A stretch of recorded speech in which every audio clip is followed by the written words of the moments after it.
ഒരിടത്ത് ആദം എന്നു പേരുള്ള ഒരു കൊച്ചു പയ്യനുണ്ടായിരുന്നു. ആദം നല്ല മിടുക്കനാണ്. പക്ഷെ ഒരു കുഴപ്പമുണ്ട്. അവൻ വലിയൊരു മടിയനായിരുന്നു. കളി കഴിഞ്ഞാൽ കളിപ്പാട്ടങ്ങളൊന്നും അവൻ അടുക്കി വെക്കില്ല. അവന്റെ മുറി കണ്ടാൽ ഒരു കാട് പോലെ ഇരിക്കും. ബ്ലോക്കുകളും ക്രയോണുകളും പുസ്തകങ്ങളും ഒക്കെ അവിടെ ഇവിടെയും ചിതറിക്കിടക്കും. ആദമിനൊപ്പം അവന്റെ മുറിയിൽ താമസിക്കുന്ന ഒരാളുണ്ട്, നമ്മുടെ പിങ്കി പൂച്ച. പിങ്കിക്ക് ഇങ്ങനെയുള്ള അലങ്കോലങ്ങൾ ഒട്ടും ഇഷ്ടമല്ല. അവർക്കെല്ലാം വൃത്തിയായി ഇരിക്കണം. അവളുടെ ചുറ്റുമുള്ള എല്ലാ കാര്യങ്ങളും മിന്നിത്തിളങ്ങണമെന്നാണ് പിങ്കിയുടെ ആഗ്രഹം. ഒരു ദിവസം ആദം അവന്റെ ബ്ലോക്കുകൾ വെച്ചൊരു വലിയ കൊട്ടാരം പണിയുകയായിരുന്നു.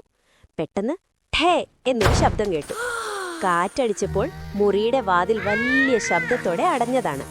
പേടിച്ചുപോയ പിങ്കി ജീവനും കൊണ്ട് അങ്ങോട്ടും ഇങ്ങോട്ടും ഓടി. ഓടുന്നതിനിടയിൽ ആദം നിലത്ത് വാരി വലിച്ചിട്ടിരുന്ന കളിപ്പാട്ടങ്ങളിൽ തട്ടി പിങ്കി തെന്നി വീണു. അവൾ വീണത് പുസ്തകക്കൂമ്പാരത്തിന് മുകളിലേക്കും ആ പുസ്തകങ്ങൾ നേരെ ചെന്ന് വീണത് ആദമിന്റെ സുന്ദരമായ ബ്ലോക്ക് കൊട്ടാരത്തിന് മുകളിലേക്കുമായിരുന്നു. കടപടത്തേ! കൊട്ടാരം തകർന്ന് തരിപ്പണമായി. ആദം സങ്കടം കൊണ്ട് കരയാൻ തുടങ്ങി. കുടുംബത്തിലെ എല്ലാവരും പറഞ്ഞു, ആദം, നീ സാധനങ്ങൾ അടുക്കി വെച്ചിരുന്നെങ്കിൽ പിങ്കി തട്ടി വീഴില്ലായിരുന്നു, നിന്റെ കൊട്ടാരവും തകരില്ലായിരുന്നു. ആദമിന് കാര്യം മനസ്സിലായി. അവൻ ഉടൻ തന്നെ മുറി വൃത്തിയാക്കാൻ റെഡിയായി ഇറങ്ങി. ആദം ഓരോ ബ്ലോക്കുകളും നിറം തോക്കി പെട്ടികളിലാക്കാൻ തുടങ്ങി.